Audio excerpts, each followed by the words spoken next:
Экинчи Шамуэл китеби 1-бөлүм. Шабыл өлгөндөн кийин Дөөт амалыктыктарды талкалап кайтты да Сыкылакта 2 күн болду. 3-чү күнү Шабылдын кошуунунан үстүндөгү кийими айрылган жана башы топурак болгон бир киши келди. Ал Дөөткө келип, жерге жыгылып ага таазим этти. Дөөт андан "Сен кайдан келдиң?" деп сурады. Ал Дөөткө "Мен Исраилдин кошуунунан качып келдим" деп жооп берди. Дөөт ага "Эмне болду? Мага айтып бер" деди. Ал эл согуштан качты, элдин көбү жыгылды, өлүмгө дуушар болду. Шабыл жана анын уулу Жонатан да өлдү деди. Дөөт айтып берип жаткан уландан Шабыл менен анын уулу Жонатандын өлгөнүн сен кайдан билдиң деп сурады. Ага баяндап жаткан улан мындай деп жооп берди: "Мен кокусунан Гилбоя тоосуна барып калдым. Шабыл өз найзасына кулады. Арабалар жана атчан жоокерлер болсо ага жеткени калышкан эле." Шабыл артын карап, мени көрүп өзүнө чакырды. "Мына мен" дедим. Ал мага "Сен кимсиң?" деди. "Мен амалыктык болом" дедим. Ошондо ал мага жакын келип мени өлтүр, анткени мен жаным чыкпай кыйналып жатам" деди. Мен жакын бардым да аны өлтүрдүм, анткени анын жыгылган соң тирүү калбасын билдим. Анын башындагы таажысын, колундагы билеригин алдым да аларды өз мырзама бул жерге алып келдим. Ошондо Дөөт өзүнүн кийимин кармап туруп айрып жиберди. Жанында турган кишилер да ошондой кылышты. Алар кылычтан өлгөн Шабылды жана анын уулу Жонатанды жоктоп, Теңирдин эли жана Исраил тукуму үчүн боздо ыйлап, кечке чейин орозо кармашты. Дөөт айтып берип жаткан уландан "Сен кайдансың?" деп сурады. Ал "Мен келгин амалыктыктын уулумун" деп жооп берди. Ошондо Дөөт ага мындай деди: "Кантип коркпой Теңирдин майланганын өлтүрүүгө кол көтөрдүң?" Анан Дөөт уландардын бирин чакырып, "Жакын келип муну өлтүрүп сал" деди. Улан аны өлтүрдү, ал өлдү. Дөөт ага мындай деди: "Өз каның өз башыңда, анткени Теңирдин майланганын өлтүрдүм деп айткан сөзүң өзүңө каршы күбө болду." Дөөт Шабылды жана анын уулу Жонатанды жоктоп ыйлады. Анан ал Адилеттүүнүн китебинде жазылгандай Жүйүт уулдарына жаарын үйрөтүүнү буйрук берип, мындай деп айтты: "О Исраил, сенин сыймыгың бийиктиктериңде өлтүрүлдү. Күчтүүлөрүң кандай кулады? Пелиштиликтердин кыздары кубанычка батпаш үчүн, сүннөткө отургузулбагандардын кыздары салтанат курбаш үчүн Гатта айтпагыла, Ашкелондун көчөлөрүндө жарыя кылбагыла. Гилбоя тоолору, силерге шүүдүрүм түшпөсүн. Жамгыр жаабасын, силерде жемиштүү талаа болбосун. Анткени ошол жерде күчтүүлөрдүн калканы талкаланды. Шабылдын калканы зайтун майы менен майланбагансып талкаланды. Жарадарлардын канысыз, күчтүүлөрдүн майысыз Жонатандын жаасы кайра артка кайтчу эмес. Шабылдын кылычы кынынан бекер suurулчу эмес." Шабыл менен Жонатан тирүү кезинде бири-бирин жакшы көрүшчү, ынтымактуу болчу. Өлгөндө да ажырашпай бирге өлүштү. Алар бүркүттөрдөн учкул, арстандардан күчтүү жандар эле. Исраил кыздары, силерге кочкул кызыл жана кооз кийим кийгизген, кийимиңерге алтын жасалгаларды тактырган Шабылды жоктоп ыйлагыла. Күчтүүлөр майданда өлүштү. Сенин бийиктиктериңде Жонатан өлтүрүлдү. Бир боорум Жонатан, сен үчүн аза күтөм. Сен мен үчүн абдан кымбат элең. Сенин сүйүүң мен үчүн аялдын сүйүүсүнөн артык эле. Күчтүүлөр кулады, согуш куралдары кыйрады. 12-бөлүм. Бирок бир туугандар, мен силердин рухий жөндөмдүүлүктөр тууралуу да билишиңерди каалайм. Өзүңөр билесиңер, бутпарас кезиңерде тилсиз буркандарга бирөө жетелеп баргансып барчусуңар. Ошондуктан силерге айтарым, Кудайдын руху аркылуу сүйлөгөн адам Исага каршы анафема айтпайт жана ал Кудайдын руху аркылуу гана Исаны Теңир дей алат. Рухий жөндөмдүүлүктөр ар түрдүү, бирок рух бирөө. Кызматтар ар түрдүү, бирок Теңир бирөө. Иштер ар түрдүү, бирок Кудай бирөө. Бардыгын кыймылга келтирген ал. Бирок рухтун жөндөмдүүлүгү жалпынын пайдасы үчүн ар бирине берилет.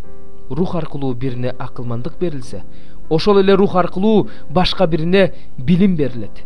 Ошол эле рух аркылуу бирине ишеним, дагы бирине айыктыруу жөндөмдүүлүгү, бирине ажайып көрсөтүү жөндөмдүүлүгү, бирине пайгамбарчылык кылуу жөндөмдүүлүгү, бирине рухтарды айырмалоо жөндөмдүүлүгү, бирине ар кандай тилдерде сүйлөө жөндөмдүүлүгү, башка бирине ошол тилдерди которуп түшүндүрүп берүү жөндөмдүүлүгү берилет. Мунун баары ошол эле рухтун иши. Ал ар бирине өзү каалагандай жөндөмдүүлүк берет. Дене бирөө болгону менен анын мүчөлөрү көп. Баары бир дененин мүчөлөрү. Алар көп болсо да бир эле денени түзөт. Машаяктын денеси болуп эсептелген жыйын да көп мүчөлөрдөн турат. Жүйүт да, элин да, кул да, эркин адам да баарыбыз бир рухка, бир денеге чөмүлүп, бир рухтан ичкенбиз. Дене бир мүчөдөн эмес, көп мүчөдөн турат. Бут мен денеге таандык эмесмин, анткени кол эмесмин десе эле денеге таандык болбой калабы? Кулак мен денеге таандык эмесмин, анткени көз эмесмин десе эле денеге таандык болбой калабы? Дененин баары эле көз болсо ал кантип угат? Дененин баары эле кулак болсо ал кантип жит сезет? Кудай ар бир мүчөнү денеге өзү каалагандай кылып жайгаштырган. Эгерде баары бир эле мүчө болсо, дене кантип дене болот? Көп мүчө биригип бир денени түзөт. Көз колго сенин мага керегиң жок, баш бутка сенин мага керегиң жок дей албайт. Дененин алсыз көрүнгөн мүчөлөрү көбүрөөк керек. Денебиздеги көрксүз болуп көрүнгөн мүчөлөрүбүзгө өзгөчө кам көрөбүз. Денебиздеги анча маанилүү эмес болуп көрүнгөн мүчөлөрүбүзгө өзгөчө кам көрөбүз. Көрксүз мүчөлөрүбүз көрктүү кийим кийишет, ал эми көрктүү мүчөлөрүбүз буга муктаж эмес. Бирок дене мүчөлөрү өз ара бөлүнбөш үчүн, мүчөлөрдүн баардыгы бири-бирине кам көрүш үчүн Кудай дененин көрксүз мүчөсүн өзгөчө кам көрүлгүдөй кылып жайгаштырган. Ошондуктан бир мүчө азап тартса, аны менен кошо баардык мүчөлөр азап тартышат. Бир мүчө даңкталса, аны менен кошо баардык мүчөлөр кубанышат. Силер Машаяктын денесисиңер. Өз өзүнчө алганда ар бириңер бул дененин мүчөлөрүсүңөр. Кудай жыйынга биринчиден элчилерди, экинчиден пайгамбарларды, үчүнчүдөн окутуучуларды дайындады. Калгандарына ажайып көрсөтүү жөндөмдүүлүгүн, айыктыруу жөндөмдүүлүгүн, жардам берүү жөндөмдүүлүгүн, башкаруу жөндөмдүүлүгүн, ар кандай тилдерде сүйлөө жөндөмдүүлүгүн берди. Баары эле элчиби? Баары эле пайгамбарбы? Баары эле окутуучубу? Баарында эле ажайып көрсөтүү жөндөмдүүлүгү барбы? Баарында эле айыктыруу жөндөмдүүлүгү барбы? Баары эле ар кандай тилдерде сүйлөй алышабы? Баары эле ал тилдерди которо алышабы? Эң жакшы жөндөмдүүлүктөргө умтулгула. Ошондо мен силерге мындан да жакшы жолду көрсөтөм. 10-бөлүм. Анан мен керуптардын баштарынын үстүндөгү көмкөрүлгөн асманда саффир ташы сымал тактыга окшош бир нерсе турганын көрдүм. Ал керуптардын үстүнөн көрүнүп турду. Ал зыгыр кездемеден кийим кийген кишиге керуптардын астына, дөңгөлөктөрдүн ортосуна кир. Керуптардын ортосунда күйүп жаткан көмүрдөн кош ууч толтура ал. Аны ушул шаарга ыргыт деди. Ошондо ал менин көз алдымда кирди. Ал киши киргенде керуптар үйдүн түштүк жагында турушкан. Ошондо ички коро булутка толду. Теңирдин даңкы керуптардын үстүнөн көтөрүлүп үйдүн босогосуна келди. Үй булутка толду. Коро теңирдин даңкынын жарыгына толду. Керуптардын канатынан чыккан добуш кудуреттүү Кудайдын сүйлөп жаткандагы үнүнө окшоп, сырткы короого чейин угулуп турду. Ал зыгыр кездемеден кийим кийген кишиге дөңгөлөктөрдүн ортосунан, керуптардын ортосунан от ал деп буйрук кылганда, ал кирип дөңгөлөктүн жанына барып турганда, керуптардын бири өздөрүнүн ортосундагы отко колун созуп, андан кош ууч от алып, зыгыр кездемеден кийим кийген кишиге берди.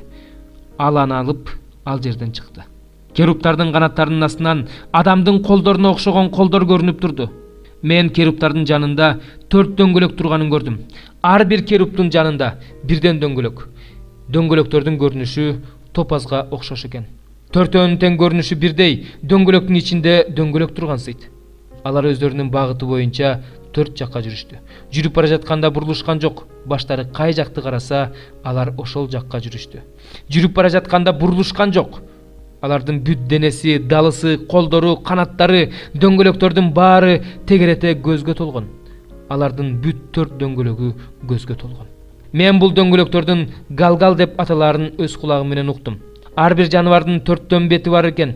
Биринчи бети керуптун бети, экинчи бети адамдын бети, үчүнчү бети арстандын бети, төртүнчү бети бүркүттүн бети. Керуптар көтөрүлдү. Булар мен Кебар дарыясынын боюнан көргөн жаныбарлар болчу. Керуптар жүрүшкөндө алардын жанындагы дөңгөлөктөр да жүрдү. Керуптар жерден көтөрүлүү үчүн канаттарын көтөргөндө дөңгөлөктөр да алардан бөлүнгөн жок. Алардын жанында болду. Тигилер токтоп калышканда булар да токтоп калышты. Тигилер көтөрүлгөндө булар да көтөрүлдү. Анткени аларда жаныбарлардын руху бар болчу. Анан теңирдин даңкы үйдүн босогосунан кетип, керуптардын үстүнө келип турду. Ошондо керуптар канаттарын көтөрүп, менин көз алдымда жерден көтөрүлүштү. Алар жөнөгөндө дөңгөлөктөр да алардын жанында болду. Алар теңир үйүнүн чыгыш дарбазасынын кире беришине келип турушту. Алардын жогору жагында Ысрайыл Кудайынын даңкы турду. Булар мен Кебар дарыясынын боюнда Ысрайыл Кудайынын астынан көргөн жаныбарлар эле. Ошондо мен булардын керуптар экенин билдим. Ар биринин 4 бети, 4 канаты, канаттарынын астында адамдын колуна окшош колдору бар эле. Алардын беттери мен Кебар дарыясынын жээгинен көргөн керуптардын беттерине окшош эле. Көрүнүштөрү да өздөрү да ошондой эле. Ар бири өзүнүн бет алыс жагын карай жүрдү. 49-забур. Кудайдын Кудайы теңир үн салып, күн чыгыштан күн батышка чейин жер жүзүндөгүлөрдүн бардыгын чакырат. Кудай сулуулуктун туу чокусу болгон Сион тоосунан келет. Кудайыбыз келе жатат. Ал унчукпай келе жаткан жок. Анын алдында баарын жалмаган от, анын тегерегинде катуу бороон бар. Ал өз элин соттоо үчүн жогорудан асман менен жерге чакырык салып жатат. Курмандыктын жанында мени менен келишим түзгөн менин ыйыктарымды чогулткула. Асман анын чындыгын жар салып жатат. Анткени бул сот Кудайдын өзү. Элим, мени ук, мен сүйлөйм. Исраил, мен сага каршы күбөөгө өтөм. Мен Кудаймын, сенин Кудайыңмын. Мен сени курмандыктарың үчүн жемелебейм. Сенин бүтүндөй өрттөлчү курмандыктарың дайыма менин алдымда. Сенин үйүңдөн бука чарды албайм. Сенин корооңдон текеди албайм. Анткени токойдогу жаныбарлардын баары меники, тоодогу миңдеген мал да меники. Тоодогу баардык куштарды билем. Талаадагы жаныбарлар менин алдымда. Эгерде мен ачка болсом да, сага айтмак эмесмин. Анткени бүткүл аалам жана анда жашагандардын баары меники. Мен бу качардын этин жемек белем. Текенин канын ичмек белем. Кудайга курмандык катары даңктоо тартуула. Кудуреттүү Кудайга берген убадаларыңды аткар. Башыңа кыйынчылык түшкөн күнү мени чакыр, мен сени куткарам. Сен болсо мени даңктайсың. Күнөөкөргө болсо Кудай мындай дейт. Эмне үчүн сен менин мыйзамдарымды жар саласың? Осуятымды оозуңа аласың. Бирок өзүң менин мыйзамдарымды жек көрөсүң, менин сөздөрүмдү артыңа таштайсың. Ууруну көргөндө ага кошулуп кетесиң, ойноштук кылгандар менен катташасың. Оозуңдан жаман сөздөр чыгат, тилиң болсо амалкөй сөздөрдү куйлуштуруп сүйлөйт. Отуруп алып бир тууганыңа каршы сүйлөйсүң. Өз энеңдин уулун жамандайсың. Сен ушундай кылдың, бирок мен унчуккан жокмун. Өзүң кандай болсоң, мени да ошондой ойлодуң. Айыбыңды ачып, күнөөңдү өз көзүңө көрсөтөм. Кудайды унуткандар мына ушуну түшүнгүлө. Болбосо мен силерди жазага тартсам, эч ким куткарбайт. Мага курмандыкка даңктоо арнаган адам, мага урмат көрсөткөн адам, өз жолун байкап жүргөн адамга мен Кудайдын куткаруусун көрсөтөм.